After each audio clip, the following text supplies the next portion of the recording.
Hello बच्चों, welcome to my academy. तो आज हम पढ़ने जा रहे हैं magnetic moment of a current carrying loop. यानी कि अगर आपको कोई करंट कैरिंग लूप दिया है तो क्या वो कुछ मैग्नेटिक मोमेंट शो करता है, अगर होता है मैग्नेटिक मोमेंट तो कैसे कैलकुलेट करना है। ठीक है, फिर उसके बाद हम बात करेंगे टॉर्क की। ठीक है, और इसी सीक्वेंस में आगे बढ़ेंगे। बट सबसे पहले हमें क्या पढ़ना है, मैग्नेटिक मोमेंट। तो फटाफट हेडिंग डाल लें। तो हेडिंग है बच्चों अपनी क्या है, magnetic moment of a current carrying loop. ठीक है, देखो इसमें एक बात आपको समझनी है कि कोई भी करंट कैरिंग लूप होता है, ठीक है, उसका एक अपना मैग्नेटिक मोमेंट होता है। ठीक है, कोई भी करंट कैरिंग लूप है उसका क्या होता है, अपना एक मैग्नेटिक मोमेंट होता है। ठीक है, आप इसको मैग्नेटिक डाइपोल मोमेंट भी बोल सकते हो। ठीक है, इसको किससे रिप्रेजेंट करते हैं, तो मैग्नेटिक मोमेंट या मैग्नेटिक डाइपोल मोमेंट को रिप्रेजेंट करते हैं म्यू वेक्टर से। किससे रिप्रेजेंट करते हैं, म्यू वेक्टर से। अब छोटी छोटी बात अगर हम बात करें, ये सब आपने पढ़ रखा है, फिर भी एक बार देख लेते हैं अच्छे से। जैसे मान लीजिए कि अपने पास कोई भी एक करंट कैरिंग लूप है, तो एक अपने पास ये लूप दिया हुआ है। ठीक है, और सपोज करंट की डायरेक्शन इस तरह से कोई भी हो सकती है ना, करंट की डायरेक्शन क्लॉकवाइज, एंटी क्लॉकवाइज कुछ भी हो सकती है। ठीक है, तो मैग्नेटिक मोमेंट अगर हम बात करें तो ये एक वेक्टर क्वांटिटी है, और क्योंकि ये वेक्टर क्वांटिटी है तो इसका मैग्नीट्यूड भी होगा और डायरेक्शन भी होगी। ठीक है बच्चों, सबसे पहले अगर हम मैग्नीट्यूड की बात करें इसके, तो मैग्नीट्यूड होता है current into area. Single loop के लिए बता रहे हैं कि अगर सिंगल लूप है तो हम करंट इनटू एरिया कर सकते हैं। ठीक है, अब एरिया कौन सा है, ये वो एरिया है जो इस लूप ने एनसर्कल कर रखा है, घेर रखा है। ठीक है, इस लूप ने कितना एरिया एनसर्कल कर रखा है, वो एरिया होता है ए। ठीक है, मतलब यहां पर ये एनसर्कल्ड एरिया ए है तो आई इंटू ए यहां पर लगा सकते हो। ठीक है, पॉइंट नंबर 2 समझना जरा, डायरेक्शन कैसे फाइंड करेंगे। तो ध्यान से देखो, डायरेक्शन इसकी क्या होती है, परपेंडिकुलर टू सरफेस या परपेंडिकुलर टू प्लेन। क्या होता है, perpendicular to plane of loop. और कैसे फाइंड करना है वो मैं आपको बता दूं, तो राइट हैंड रूल यूज करो। जिस सेंस में करंट है, करंट के सेंस में उंगलियों को मोड़ो, फिंगर्स को कर्ल करो। करंट के सेंस में फिंगर्स को कर्ल करो, उंगलियों को मोड़ो, और देखो थंब की डायरेक्शन क्या आ रही है, वही यहां पर मैग्नेटिक मोमेंट की डायरेक्शन होगी। तो करंट के सेंस में अगर हमने फिंगर्स को कर्ल किया तो मैग्नेटिक मोमेंट क्या आ रहा है, इस तरह से बाहर की ओर आ रहा है। यानी कि हम यहाँ पर क्या बोलेंगे, आप राइट हैंड रूल यूज कर सकते हो। ठीक है, तो जैसे मान लीजिए ये है, तो करंट के सेंस में हमने क्या किया, फिंगर्स को कर्ल किया, तो बच्चों जो थंब की डायरेक्शन आई है ना, डायरेक्शन ऑफ थंब ये बाहर की तरफ आ रही है, तो ये क्या होगा, मैग्नेटिक मोमेंट। ठीक है, तो अगर आपको डायरेक्शन पता चल गई, आपको मैग्नीट्यूड पता चल गया, तो ओवरऑल आप लिख सकते हो। ठीक है, तो ये चीज इसमें ध्यान रखनी है आपको। अब एक दो क्वेश्चन से समझो जरा इसको। फॉर एग्जांपल अगर मैं आपसे यहां पर कहूं कि अपने पास ये y एक्सेस हो गई, ये x एक्सेस हो गई। ठीक है, और x y एक्सेस में अगर हम देखें तो यहां पर अपने को एक करंट कैरिंग लूप दिया हुआ है। ये देखो, ये अपने को करंट कैरिंग लूप दिया है और इसमें करंट कुछ फ्लो हो रही है, करंट की वैल्यू है 3 एम्पियर। ठीक है, ध्यान देना यहाँ पर सिंगल लूप है और 3 एम्पियर की करंट फ्लो हो रही है। बच्चों ये वाली जो साइड है वो यहाँ पर 2 सेंटीमीटर गिवन है, और ये वाली जो साइड है ये यहाँ पर 4 सेंटीमीटर गिवन है। ठीक है, अब आपसे पूछा गया है कि भाई अगर आउटवर्ड डायरेक्शन यहाँ पर z एक्सेस हो, z डायरेक्शन हो, तो आपको यहाँ पर लिखना है इसका मैग्नेटिक मोमेंट। छोटी छोटी बातें ध्यान देना, बहुत आसानी से लिख लोगे। सबसे पहले जब भी आप मैग्नेटिक मोमेंट लिखते हो, दो चीजें होती हैं, उसका मैग्नीट्यूड और मैग्नेटिक मोमेंट की डायरेक्शन। अब मैग्नेटिक मोमेंट का मैग्नीट्यूड क्या होता है, करंट इनटू एरिया। तो करंट इनटू एरिया। ठीक है, और अगर हम डायरेक्शन की बात करें तो क्या मैंने बताया, प्लेन के परपेंडिकुलर और फिंगर्स को कर्ल करो, थंब की डायरेक्शन देखो। तो बच्चों यहां पर देखो, फिंगर्स को करंट की डायरेक्शन में कर्ल करो, तो करंट कैसे चल रही है यहाँ पर, क्लॉकवाइज सेंस में। और करंट अगर क्लॉकवाइज सेंस में, तो इस सेंस में अगर उंगलियों को मोड़ोगे तो थंब इन अंदर की ओर जा रहा है, उंगलियों को ऐसे मोड़ोगे तो थंब अंदर की ओर जा रहा है, मतलब यहाँ पर क्या बोलोगे, इनवर्ड डायरेक्शन। क्या बोलोगे, इनवर्ड डायरेक्शन। तो जरा देखो करंट कितनी है, 3 एम्पियर, करंट कितनी है 3 एम्पियर, इनटू एरिया कितना है 2 सेंटीमीटर इंटू 4 सेंटीमीटर। तो 2 सेंटीमीटर इंटू 4 सेंटीमीटर करोगे तो 2 इंटू 4 8 सेंटीमीटर स्क्वायर। ठीक है, और बच्चों डायरेक्शन क्या है, अंदर की ओर है, तो इसको आप माइनस के कैप लिख सकते हो। तो फाइनल आंसर कितना आया, 24 एम्पियर सेंटीमीटर स्क्वायर और माइनस के कैप, ठीक है। और आप चाहो तो सेंटीमीटर स्क्वायर को मीटर स्क्वायर में कन्वर्ट कर दो, ये हो जाएगा 24 इंटू 10 पावर माइनस 4, ठीक है, 24 इंटू 10 पावर माइनस 4, और ये क्या हो जाएगा एम्पियर मीटर स्क्वायर, और यहाँ पर डायरेक्शन क्या है इसकी माइनस के कैप है, तो यहाँ पर माइनस के कैप, ठीक है, ये हो जाएगा म्यू वेक्टर। क्लियर, सिंपल सा, नोट करो फिर आगे बढ़ते हैं। अब जो इसी तरह से यहाँ पर अगर आप देखो तो अपने पास ध्यान से देखना, यहाँ पर अपने पास ये y एक्सेस है, ये यहाँ पर x एक्सेस है, और ये यहाँ पर z एक्सेस है, ठीक है। और अब जरा एक बात समझ रहे हैं इसमें, यहाँ पर आपको एक लूप गिवन है, और लूप किस तरह का गिवन है जरा देखिए यहाँ पर लूप आपको गिवन है कुछ इस तरह का कि देखिए यहाँ पर इस तरह से ऐसे और कुछ इस तरह से, और ये हो गया, और उसके बाद बस देखते जाओ, यहाँ पर करंट को देखते जाओ, बस समझ में आ जाएगा, ऐसा कुछ दे रखा है। मतलब अगर आप देखो तो इसका एक पार्ट देखो, ये वाला साइड, ये वाला साइड, ये वाला साइड, मतलब ये तीन साइड मिला ले तो किस प्लेन में है एक्स वाई प्लेन में, जबकि ये तीन साइड मिला ले तो किस प्लेन में एक्स जेड प्लेन में, ठीक है। करंट की वैल्यू यहाँ पर इस तरह से दी है, तो करंट इस तरह से फ्लो हो रही है, ठीक है। अच्छा, साइड की बात करें तो ये ए है, ये भी ए है, और ये वाली साइड भी यहाँ पर क्या है ए है, ठीक है ए। अब आपको फाइंड करना है इसका मैग्नेटिक मोमेंट क्या होगा। पहला पॉइंट, क्या ये पूरा जो करंट कैरिंग लूप है ये आपको सिंगल प्लेन में दिख रहा है? बिल्कुल नहीं, कुछ इस तरह से रखा है और कुछ इस तरह से रखा है, यानी कि बच्चों ये चीज सिंगल प्लेन में नहीं है, क्योंकि ये पूरा सिंगल प्लेन में लाई नहीं कर रहा है, तो इसलिए हम डायरेक्ट नहीं फाइंड कर सकते। हमें एक काम करना होगा इसमें, वो ये है कि आप इस लूप को ऐसे देखो जो मैं आपको बता रहा हूं, ध्यान से सुनना। यहां पर आप दो, जहां पर ये देख रहे हो ना, ये यहां पर कोई करंट तो है नहीं, तो करंट नहीं तो एक काम कर सकते हैं, देखो ये वाली करंट ऐसे चल रही है, ऐसे चल रही, इसको यहां पर अपनी तरफ से एक वायर लगा दो इधर ऐसे, ठीक है, और ये वाली करंट इधर लेके चले जाओ, ध्यान से सुनना। और फिर इसी तरह से अपने आप एक यहां वायर लगा दो, ये मैं एक ही जगह लगा रहा हूं, बिल्कुल इस जगह, बस वो थोड़ा दूर दूर दिखा रहा हूं ताकि समझ में आ जाए, और ये वाली करंट इधर लेके चले जाओ, ठीक है, समझो। यानी कि हमने यहाँ पर क्या किया, ये वाली करंट आ रही थी, इसको घुमा के इधर लेके चले गए, और जो ये वाली करंट आ रही थी इसको घुमा के इधर ले गए। सोचो अगर ये दोनों वायर जोड़ दिए जाएं, ऐड कर दिए जाएं, तो एक करंट इस डायरेक्शन में, एक करंट इस डायरेक्शन में, ऐड करके करंट कितनी हो जाएगी, 0। और हम वैसे भी जानते हैं कि यहाँ पर कोई करंट नहीं है, लेकिन इससे फायदा क्या हुआ, इस पूरे ज्योमेट्री को हमने दो अलग अलग लूप में ब्रेक कर दिया। कैसे कि एक लूप तो आपको कहां पर मिल गया, एक्स वाई प्लेन पर इस तरह से, ठीक है, जिसमें करंट की डायरेक्शन क्या है, ये है, प्लस जो दूसरा लूप आपको यहां पर मिल रहा है वो एक्स जेड प्लेन में मिल रहा है, मतलब कि एक्स जेड प्लेन में इस तरह से मिल रहा है। अगर आप देखें तो एक्स जेड प्लेन में जो अगला लूप आपको मिल रहा है वो ऐसे मिल रहा है, ठीक है, वो ये है ऐसे ऐसे, ठीक है ना, ये आपको लूप यहाँ पर दिया गया, ठीक है। तो ये वाला किस में है, ये मैं लिख देता हूँ यहाँ पर वाई एक्स प्लेन में है, और ये किस में है, एक्स जेड प्लेन में है, ठीक है।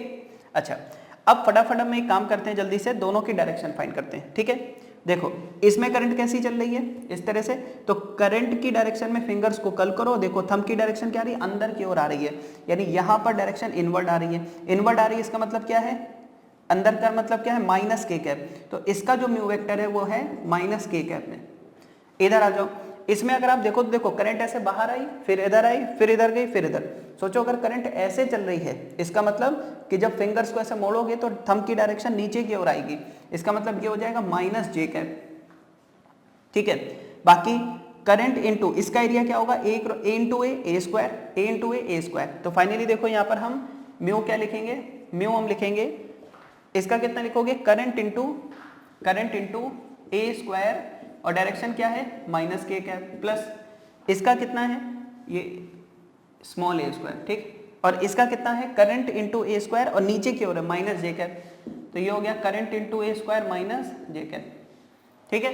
तो देखो यहाँ पर बच्चों कितना आ गया, ये करंट इंटू ए स्क्वायर, माइनस भी कॉमन कर लो, ये आ जाएगा जे कैप प्लस के कैप, ठीक है, म्यू लिख लिया। अब सपोज इसका हमें मैग्नीट्यूड फाइंड करना है, तो मैग्नीट्यूड के लिए क्या कर सकते हो बताओ, मैग्नीट्यूड के लिए देखो क्या होगा, करंट इंटू ए स्क्वायर ऐसे लिख लिया, अंडर रूट जे के साथ लिखा है 1 इसका स्क्वायर, के साथ लिखा है 1 इसका स्क्वायर, ठीक है, क्या हो जाएगा, करंट इंटू ए स्क्वायर रूट 2, तो ये आ गया यहाँ पर इस तरह से म्यू, ठीक है। तो म्यू का मैग्नीट्यूड इतना हो गया, आप यूनिट क्या लिखोगे, एम्पियर मीटर स्क्वायर। और अगर पूरा म्यू वेक्टर चाहिए तो आप इस तरह से लिख सकते हो। समझ गए होगे? तो इस तरह का बिल्कुल सिंपल कॉन्सेप्ट है, सही है। अच्छा, सपोज यहां पर अगर मैं बात करूं कि ऐसा क्वेश्चन होता है जिसमें नंबर ऑफ टर्न्स गिवन होते हैं। ये देखो, सपोज मैं आपसे कहूं यहां पर एक ट्रायंगुलर फॉर्म में इस तरह से करंट फ्लो हो रही है, ठीक है। ये साइड आपको यहाँ पर ए गिवन है, ये वाला एंगल बच्चों 60 डिग्री है, इक्विलैटरल ट्रायंगल आपको गिवन है, और यहाँ पर जो नंबर ऑफ टर्न्स गिवन है, नंबर ऑफ टर्न्स गिवन है वो सपोज गिवन है 10। कितने टर्न्स गिवन है? 10 टर्न्स आपको यहाँ पर गिवन है। अब आपसे पूछ रहा है इसका मैग्नेटिक मोमेंट बताओ। तो देखो, हर एक लूप का मैग्नेटिक मोमेंट होगा। यहाँ पर 1 2 3 4 5 इस तरह से कितने हैं? टोटल 10 टर्न्स है। तो अगर हर एक का अपना एक मैग्नेटिक मोमेंट है तो 10 का कितना होगा? 10 से मल्टीप्लाई कर दोगे। तो बच्चों देखो, मैग्नेटिक मोमेंट इसका क्या होगा? पहले तो डायरेक्शन देखो, अगर आप करंट को इस तरह से घुमाते हो, फिंगर्स को ऐसे मोड़ो, तो थंब की डायरेक्शन अंदर की ओर आएगी, यानी कि -k कैप, ठीक है। अब हमें क्या लिखना है बताओ? एक लूप का मैग्नेटिक मोमेंट क्या है? करंट इंटू एरिया, और 10 का कितना हो जाएगा? इंटू 10।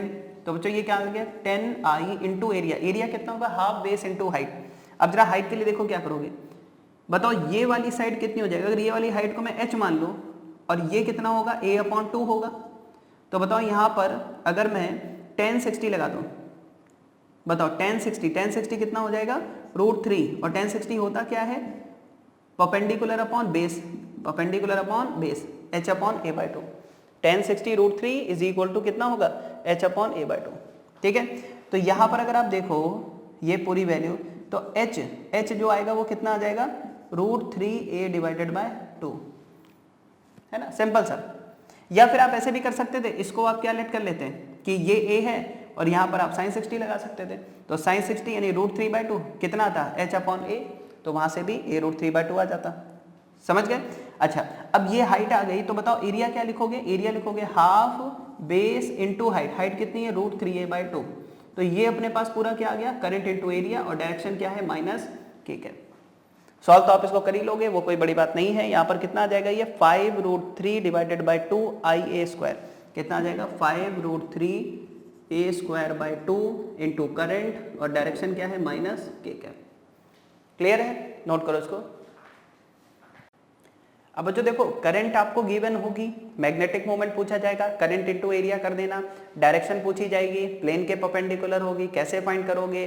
तो फिंगर्स को कर्ल करो, थंब की डायरेक्शन देखो और मैग्नेटिक मोमेंट मिल जाएगा, ठीक है। अच्छा, अब सपोज आपने मैग्नेटिक मोमेंट फाइंड कर लिया। अब देखो, अलग अलग ज्योमेट्री का अलग अलग मैग्नेटिक मोमेंट होगा, है ना। तो उस पर बहुत ज्यादा आपको पीएचडी करने की जरूरत नहीं है कि आपने रेगुलर हेक्सागन बना लिया, पेंटागन बना लिया, अब उसका एरिया फाइंड करने लग रहे हो, है ना। इतना टाइम वेस्ट करने की जरूरत नहीं है। क्वेश्चन बहुत सिंपल आते हैं, तो सिंपल चीजें जरा देखते हुए चलो, ठीक। दूसरा जो पॉइंट है वो मैं आपको बता रहा हूं, बहुत ध्यान से सुनिएगा। हमें पता है कि कोई भी चार्ज अगर सर्कुलर पाथ पे घूमना स्टार्ट कर दे, ठीक है, या चार्ज मोशन करना स्टार्ट कर दे, तो करंट प्रोड्यूस होती है, ठीक है। तो यानी कि अगर मैं आपसे बोलूं कि भाई यहां पर अपने पास एक सर्कुलर पाथ है, ठीक है, और इस सर्कुलर पाथ पर एक अपने पास क्या है? चार्ज है Q, ठीक है, चार्ज Q मास m, और ये कंटिन्यूअसली सर्कुलर पाथ पर घूम रहा है। सपोज पॉजिटिव चार्ज Q है, इस तरह से घूम रहा है, रोटेट हो रहा है, ठीक है, और इसकी रेडियस कितनी है जिस सर्कल पे घूम रहा है? सपोज रेडियस इसकी r है, तो सेंटर के अबाउट कंटिन्यूअस ऐसे ऐसे ऐसे घूम रहा है, ठीक है। और सपोज इसके घूमने की जो रोटेशन की एंगुलर रफ्तार है, एंगुलर स्पीड है, वो क्या है? ओमेगा। अब हमें फाइंड करना है इसका मैग्नेटिक मोमेंट क्या होगा। ध्यान से सुने, सबसे पहले मैग्नेटिक मोमेंट का फॉर्मूला लिखो, ज्यादा सोचो मत, बस लिखो फॉर्मूला। क्या होता है? Current into area. अब बताओ इसमें से क्या चीज आपको पता है? दोनों ही चीजें पता है। करंट क्या होती है बताओ?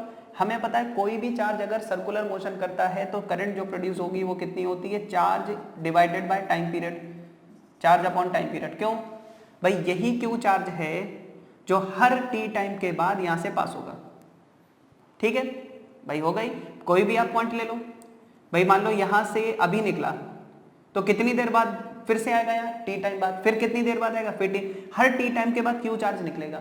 तो हम लिख सकते हैं क्यू बाय टी क्या हो गई? करंट हो गई, ठीक है।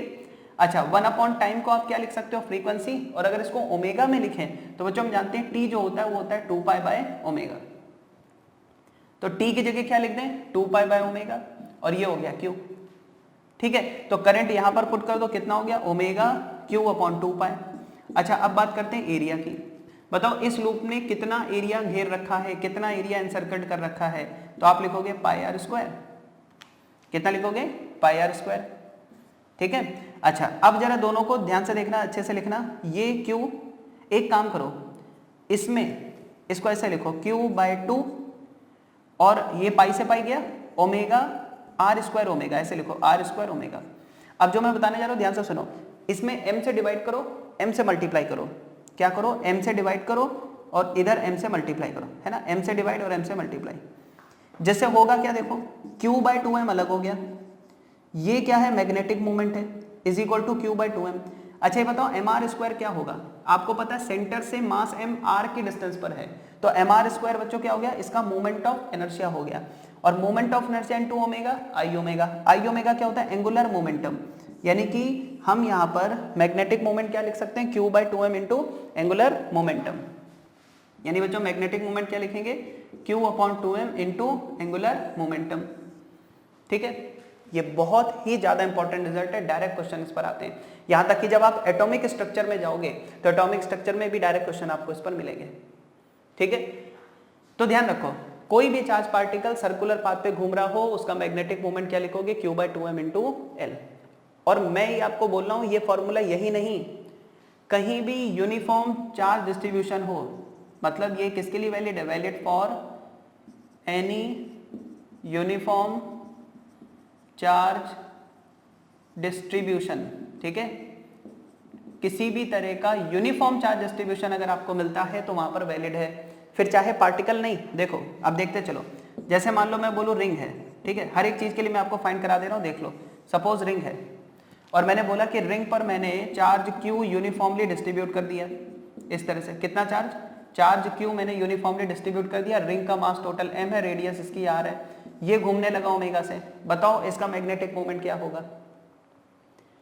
तो ये नहीं कि पूरा सॉल्व कर रहे हो, सिंपल फॉर्मूला लगाओ। मैग्नेटिक मोमेंट का फॉर्मूला क्या होता है?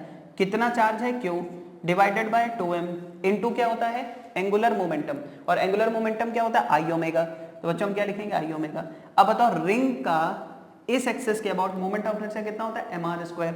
तो यहाँ पर आई की जगह क्या लिख दोगे? m into r square. तो बच्चों आंसर क्या हो गया? देखो m से m कैंसिल हो गया, q r square omega by 2 ये आ जाएगा। ठीक है, नोट करो फिर आगे बढ़ते हैं। अब बच्चों सपोज रिंग के बजाय अगर मैं आपसे कहता डिस्क अपने पास है और यूनिफॉर्म चार्ज डिस्ट्रीब्यूशन और उसको हम रोटेट करते हैं तो उसका मैग्नेटिक मोमेंट क्या होगा? देखो अपने पास यहाँ पर क्या है? एक डिस्क है, ठीक है, और बच्चों डिस्क में हमने क्या किया? चार्ज को यूनिफॉर्मली डिस्ट्रीब्यूट कर दिया पूरी सरफेस पर। ठीक है, इस तरह से जैसे मास डिस्ट्रीब्यूशन है ना, वैसे ही चार्ज को डिस्ट्रीब्यूट कर दो। तो चार्ज क्यू मास m। ठीक है, अच्छा इसकी रेडियस कितनी है? r। ठीक है, और इसको हमने क्या किया? इस एक्सिस के अबाउट ऐसे ओमेगा से घुमा दिया। अब हमें फाइंड करना है कि भाई इसका मैग्नेटिक मोमेंट क्या होगा।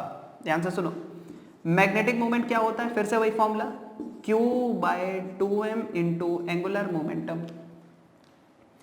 ठीक है, तो चार्ज कितना है? q/2m। एंगुलर मोमेंटम क्या होता है? आई ओमेगा, लिख दिया आई ओमेगा। अब बताओ डिस्क का इस एक्सिस के अबाउट मोमेंट ऑफ इनर्शिया कितना होता है? ये सब याद होना चाहिए। देखो ये होता है mr स्क्वायर बाय 2। नहीं तो अगर इसको पूरा मेथड से सॉल्व करोगे ना तो काफी टाइम लग जाएगा कि पहले r पे dr का वो एलिमेंट लोगे फिर उसको इंटीग्रेट करोगे, तो वो बहुत टाइम लग जाएगा। बेटर है आप इससे करो mr square by 2 into omega.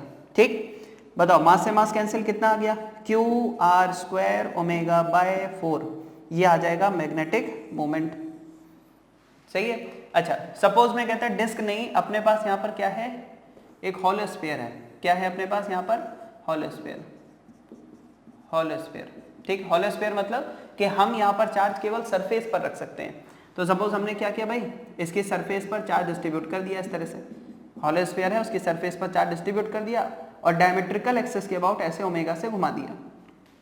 ठीक है, क्या पूछा गया है? Magnetic moment. चार्ज कितना? q, मास कितना? m, रेडियस कितनी? r। ठीक है, और किस स्पीड से घूम रहा है? ओमेगा। बताओ म्यू क्या होगा? q/2m into angular momentum. तो बच्चों ये क्या हो गया? q/2m इंटू क्या होगा? आई ओमेगा। और बताओ इसका I क्या होगा? तो हॉलो स्फीयर है तो I क्या होगा? 2/3 mr स्क्वायर इंटू और ओमेगा। ठीक, यहाँ पर क्या लिखा? q/2m। फिर से देखो m से m कैंसिल हो गया, कितना आ गया? 2 से 2 भी चला गया, ये आ गया Q R square omega divided by 3 है। सही है, बिल्कुल सिंपल चीज। तो फॉर्मूला आपको याद है। अच्छा मान लो सॉलिड स्फीयर होता तो क्या करते हैं, यहां पर 2/5 mr स्क्वायर कर देते हैं। तो जैसा भी बॉडी है उसके अकॉर्डिंग उसका मोमेंट ऑफ इनर्शिया आप यूज कर लेना, आपको एंगुलर मोमेंटम मिल जाएगा। ठीक है, नोट करो। अब बच्चों सपोज आपको कोई लूप गिवन है, यहां तक पहुंच गए कि कोई भी करंट कैरिंग लूप होगा वो किसको रिप्रेजेंट करेगा, एक मैग्नेटिक डाइपोल मोमेंट को रिप्रेजेंट करेगा।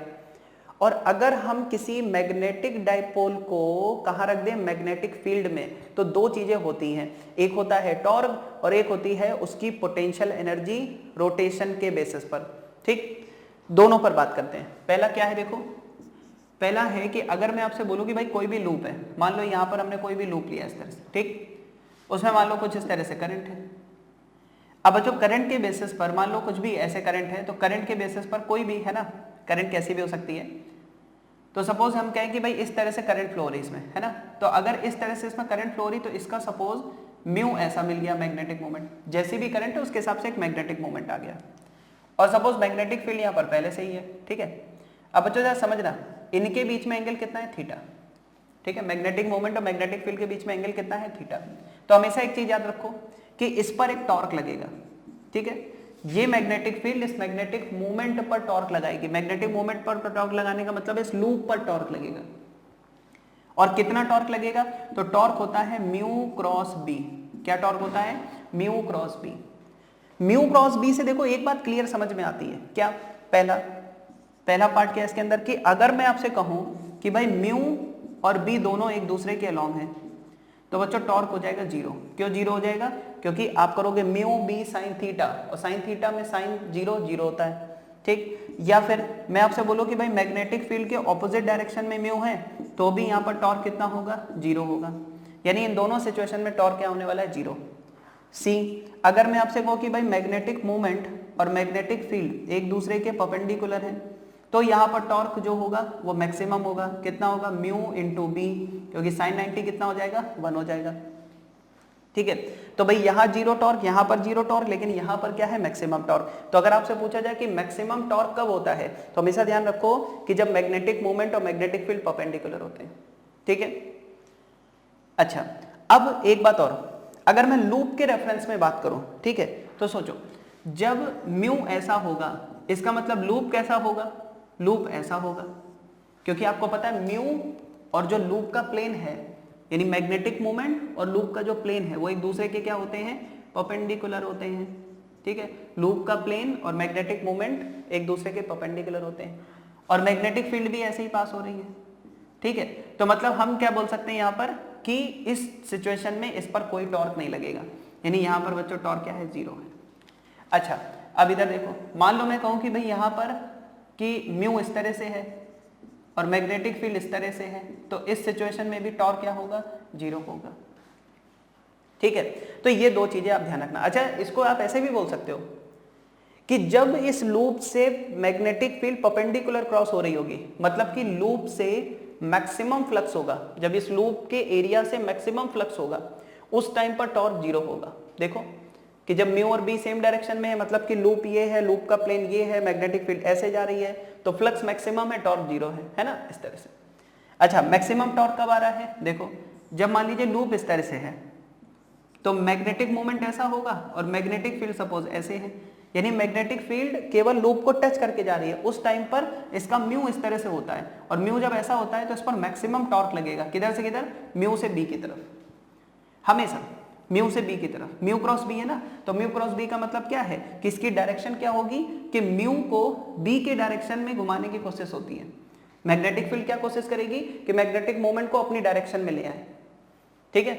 जैसे डायरेक्ट यहाँ पर मैक्सिमम टॉर्क आपको मिलेगा, कितना मिलेगा, म्यू इंटू बी, और म्यू क्या होता है, current into area into number of turns, वो आप फाइंड कर लोगे, ठीक।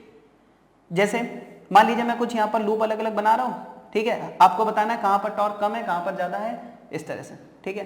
जैसे मान लीजिए यहाँ पर एक लूप है, ठीक है, या मैं प्लेन के हिसाब से बनाता हूँ, देखो यहाँ पर थोड़ा ज्यादा क्लैरिटी आएगी, ये हो गया y, यहाँ पर हो गया x, ठीक है, और ये हो गया z, ठीक है।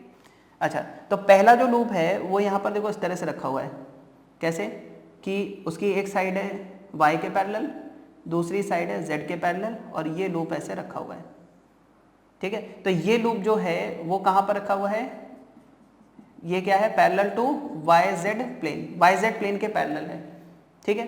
अच्छा, जो दूसरा लूप है वो यहां पर देखो, जो सेकंड लूप है वो इस तरह से रखा हुआ है कि भाई ऐसे ऐसे रखा हुआ है, ठीक है, ऐसे ऐसे रखा हुआ है, ठीक है, इस तरह से। मतलब अगर आप देखें तो यहां पर ये जो रखा हुआ है ये बच्चों इस तरह से रखा हुआ है, ठीक है। मतलब कि इसका जो म्यू है, मैं म्यू बताता चल रहा हूं आपको कि यहां पर करंट इस तरह से है, ठीक है। सभी का म्यू मैं बता दे रहा हूं ताकि आपको कंफ्यूजन ना हो, ठीक है। हो सकता है ड्रॉ करने में थोड़ा उतना समझ में ना आए आपके, तो म्यू इसका ऐसे है, इसका म्यू इस तरह से है, ठीक है, इसका म्यू बच्चों ऐसे है, ठीक है। तो यहाँ से जो एंगल है उसका वो 30 डिग्री है, ठीक है। फिर इसको थोड़ा और हमने घुमा दिया, ठीक है। तो यहाँ पर अगला जो लूप है वो इस तरह से रखा हुआ है, ठीक है, ऐसे ऐसे। तो इसका म्यू ऐसा हो गया, ठीक है, और यहाँ से एंगल कितना हो गया, 60 डिग्री हो गया, ठीक है, इस तरह से। तो ये 3 लूप इस तरह से रखे हुए हैं, ठीक है। अब देखो, और मैग्नेटिक फील्ड क्या बोला जा रहा है, मैग्नेटिक फील्ड बच्चों हर जगह, मैग्नेटिक फील्ड किस डायरेक्शन में, एक्स डायरेक्शन में, मैग्नेटिक फील्ड किस डायरेक्शन में, एक्स डायरेक्शन में। अब आपसे पूछा है कि सबसे ज्यादा टॉर्क कहाँ होगा, सबसे कम टॉर्क कहाँ होगा। सिंपल सा, टॉर्क क्या होता है, म्यू क्रॉस बी, ठीक, म्यू सबके सेम है, बी सब जगह सेम है, लेकिन प्रॉब्लम क्या है, एंगल सब जगह डिफरेंट है। मतलब मैग्नीट्यूड म्यू बी के सेम है लेकिन एंगल सब जगह डिफरेंट है। तो बताओ, ये केस 1 हो गया, ये केस 2 हो गया, ये केस 3 हो गया, तीनों जगह फाइंड करो। बताओ म्यू क्रॉस बी कैसे निकालोगे, म्यू बी साइन थीटा। तो देखो इसको थोड़ा इधर कर देते हैं, हाँ। तो फर्स्ट वाले में देखो कितना आएगा, म्यू बी, अच्छा बताओ बी क्या है, एक्स डायरेक्शन में, म्यू बी एक्स डायरेक्शन में, तो क्या हो गया, साइन 0 हो गया। यहाँ पर आओ, यहाँ पर देखो म्यू ऐसा है और मैग्नेटिक फील्ड ऐसी है, एंगल कितना है, 30 डिग्री। तो यहाँ पर क्या लिखोगे, म्यू बी साइन 30 डिग्री, ठीक है। यहाँ पर क्या लिखोगे, म्यू बी साइन 60 डिग्री, क्यों, क्योंकि मैग्नेटिक फील्ड और म्यू के बीच में 60 का एंगल है। तो क्या बोलोगे, ये तो 0 हो गया, ये कितना हो गया, म्यू बी अपॉन 2 हो गया, ये कितना हो गया, म्यू बी इंटू √3/2 हो गया। तो सबसे ज्यादा कौन सा है, म्यू बी √3/2, उससे कम क्या है, म्यू बी बाई 2, उससे कम क्या है, 0, ठीक है। तो इस तरह से हो सकता है आपको कंपैरिजन आ जाए कि भाई कौन सा मैग्नेटिक मोमेंट पर कम टॉर्क है, किस पर ज्यादा है, किस पर और ज्यादा है। तो ये टॉर्क की कंपैरिजन थी कि टॉर्क सबसे कम इस पर है 0, इस पर म्यू बी बाई 2 से ज्यादा, इस पर म्यू बी √3/2 सबसे ज्यादा, ठीक है। नोट करो इसको। अब देखो, टॉर्क के साथ साथ पोटेंशियल एनर्जी का भी आइडिया होना चाहिए, कई बार क्वेश्चन इस पर आ चुके हैं, ठीक है। देखिए पोटेंशियल एनर्जी की हम बात करें तो बच्चों पोटेंशियल एनर्जी होती है माइनस म्यू डॉट बी, क्या होती है, माइनस म्यू डॉट बी, ठीक है। अब इसमें अगर आप देखो, मैं सिंपल बात कर रहा हूं, जरा समझिएगा। सपोज मैं आपसे बोलूं कि भाई लूप यहाँ पर इस तरह का है, जिससे कि इसका म्यू इस डायरेक्शन में है और मैग्नेटिक फील्ड भी इसी डायरेक्शन में है, ठीक है। एक सिचुएशन क्या हो सकती है कि मान लीजिए म्यू इस डायरेक्शन में है, वो करंट के अकॉर्डिंग फाइंड करना होगा, मैग्नेटिक फील्ड इस डायरेक्शन में है। एक सिचुएशन ये हो सकती है कि लूप इस तरह से रखा है, म्यू इसका इस तरह से है, मैग्नेटिक फील्ड इस तरह से है, ठीक है। अच्छा, अगर हम यहां पर बात करें, बताओ इसकी पोटेंशियल एनर्जी क्या आएगी। अच्छा, ये फॉर्मूला एक बात याद रखो, ये फॉर्मूला तभी वैलिड है when at theta is equal to 90 degree हम पोटेंशियल एनर्जी को 0 लेट करते हैं। हम क्या मान के चलते हैं कि भाई जब म्यू और बी एक दूसरे के साथ परपेंडिकुलर होंगे, ये देखो जैसे मान लो म्यू ये है, बी ये है, तो जब म्यू और बी एक दूसरे के साथ 90 डिग्री पर होंगे तो हम मान लेते हैं कि ये रेफरेंस है। रेफरेंस का मतलब इसको 0 लेट करके चलते कि अगर ये 0 है तो बाकी क्या है, अगर ये 0 है तो बाकी की एनर्जी क्या है। तो बाकी की एनर्जी देखो क्या है, इसके लिए क्या आती है, minus mu B cos 0, cos 0 1 हो गया, यानी माइनस म्यू बी। इसकी क्या है कि देखो यहाँ पर एंगल कितना है 180, तो क्या लिखोगे, माइनस म्यू बी कॉस 180। और बच्चों cos 180 कितना होता है, -1, और माइनस माइनस प्लस यानी कि प्लस म्यू बी। और यहाँ पर 90, इसको तो हमने 0 माना ही है रेफरेंस, इसमें फॉर्मूला लगाने की जरूरत ही नहीं, इसको तो हमने 0 मान के चलना है, तभी ये फॉर्मूला बना है। तो अगर आप इनमें कंपेयर करो तो क्या बोलोगे कि सबसे ज्यादा एनर्जी तो ये है मैक्सिमम पोटेंशियल एनर्जी, सबसे कम ये है मिनिमम पोटेंशियल एनर्जी। अब एक चीज मैं आपको बता दूं, बहुत इंपॉर्टेंट, ध्यान से सुनिएगा। एक वो सिचुएशन थी जब म्यू और बी एक दूसरे के अलोंग थे, याद करो टॉर्क था 0 और अभी पोटेंशियल एनर्जी फाइंड किए, वो क्या है, मिनिमम कितनी है, माइनस म्यू बी, ठीक है। ध्यान रखो जिस पोजीशन पे टॉर्क 0, फोर्स तो वैसे ही 0 होता है, टॉर्क 0 है और पोटेंशियल एनर्जी मिनिमम है, तो 0 टॉर्क का मतलब इक्विलिब्रियम। और कौन सा इक्विलिब्रियम, मिनिमम पोटेंशियल एनर्जी वाले इक्विलिब्रियम को हम बोलते हैं स्टेबल इक्विलिब्रियम। मतलब ये जो सिचुएशन है आप इसे क्या बोल सकते हो, स्टेबल इक्विलिब्रियम। ठीक है। दूसरी सिचुएशन देखो क्या है कि अगर म्यू और मैग्नेटिक फील्ड एक दूसरे से 180 डिग्री पर है तो यहाँ पर बच्चों क्या होगा, टॉर्क होगा 0 और पोटेंशियल एनर्जी होगी मैक्सिमम कितनी, प्लस म्यू बी। अब मैक्सिमम पोटेंशियल एनर्जी और 0, टॉर्क 0 होने का मतलब इक्विलिब्रियम। कौन सा इक्विलिब्रियम, जहां पर पोटेंशियल एनर्जी हो मैक्सिमम, और मैक्सिमम पोटेंशियल एनर्जी का मतलब क्या हो गया, अनस्टेबल। ये क्या हो गया, अनस्टेबल इक्विलिब्रियम। ठीक है, तो ये चीज भी आपको याद रखनी है कि स्टेबल इक्विलिब्रियम है, अनस्टेबल इक्विलिब्रियम। ठीक है। अच्छा, अब छोटी छोटी चीजें, जैसे अगर मान लीजिए आपको कंपैरिजन आ जाए, क्या कंपैरिजन आ जाए, जरा कुछ सिचुएशन देखना कि फर्स्ट केस क्या है कि यहाँ पर आपको म्यू ऐसा दिया है और मैग्नेटिक फील्ड ये दे रखी है, ये एंगल है 60। दूसरी सिचुएशन आपको यहाँ पर म्यू ऐसा गिवन है, मैग्नेटिक फील्ड ऐसी गिवन है, एंगल कितना है 90 डिग्री। तीसरी सिचुएशन, थर्ड सिचुएशन देखो क्या है, थर्ड सिचुएशन में म्यू ऐसा है, मैग्नेटिक फील्ड ये है, ये एंगल है 120 डिग्री। ठीक है। फोर्थ सिचुएशन देखो, यहाँ पर म्यू ऐसा है, मैग्नेटिक फील्ड ऐसी है, ये वाला जो एंगल है सपोज कितना है 150 डिग्री। ठीक है। और लास्ट सिचुएशन क्या है, म्यू इस तरह का है। ठीक है, ये अपनी पांचवी सिचुएशन, और मैग्नेटिक फील्ड ऐसी है, एंगल कितना है 180 डिग्री। अब आपको ये बताना है कि इसकी जो पोटेंशियल एनर्जी उसका इंक्रीजिंग ऑर्डर क्या होगा। एक काम करो, सबकी पोटेंशियल एनर्जी लिख डालो पहले, बताओ इसकी क्या होगी, माइनस म्यू बी कॉस 60 यानी 1/2। इसकी कितनी होगी 0, 90 डिग्री पर तो 0 मानते हैं।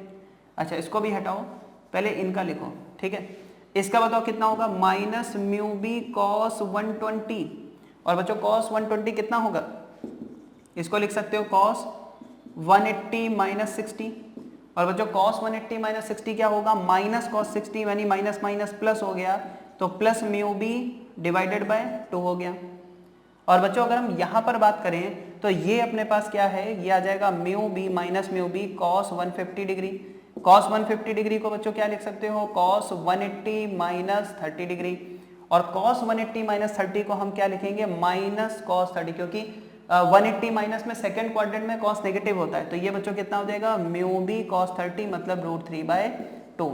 अब जरा एक काम करो, कंपेयर करो, सबसे ज्यादा एनर्जी किसकी है, ये आप इसको एक काम करो U4 लेट कर लो, इसको क्या लेट कर लो U3, इसको क्या लेट कर लो U2, इसको क्या लेट कर लो U1। तो सबसे ज्यादा एनर्जी कौन सी है, U4। ठीक है, या सबसे कम कौन सी है, ऐसे चलो, तो सबसे कम कौन सी है, U1 है। ठीक है, U1 से ज्यादा कौन सा है, 0, और फिर उससे क्या आ गया, पॉजिटिव आ जाएगा, तो U1 से ज्यादा क्या है, U2, U2 से ज्यादा बच्चों यहाँ पर क्या है, U3, और U3 से भी ज्यादा क्या है यहाँ पर, U4। तो आप क्या कहोगे, U1 सबसे कम है माइनस का, उससे ज्यादा है U2 यानी 0, फिर ये 1/2, ये √3/2, तो ये इंक्रीजिंग ऑर्डर हो गया। ठीक है, तो आई होप बच्चों आपका ये जो भी पोर्शन था आज का आपने देखा जो भी, ठीक है, अच्छे से देख लिया होगा। इसके क्वेश्चंस आप करिए, रिवाइज करिए, मेहनत करिए, और छोटी छोटी चीज़ों को ध्यान देते हुए चलिए। ठीक है, मिलते हैं नेक्स्ट लेक्चर में, बाय बाय।